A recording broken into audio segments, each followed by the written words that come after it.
Good afternoon, guys. Working on Bill's 69 Cougar? 69 Cougar. I love me a Cougar 69. Oh, I know you like yourself a Cougar.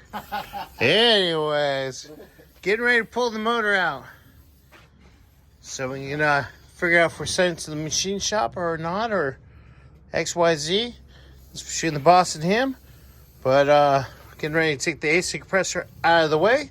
We're back and tagging any bolts that we take off of here. I'll take the other header off, make sure there's no oil in the car, coolant left in the radiator, pull the radiator out, and we can move on.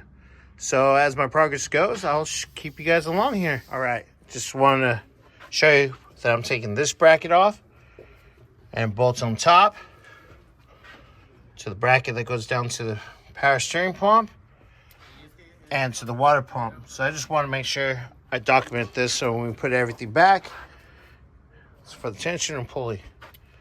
All right.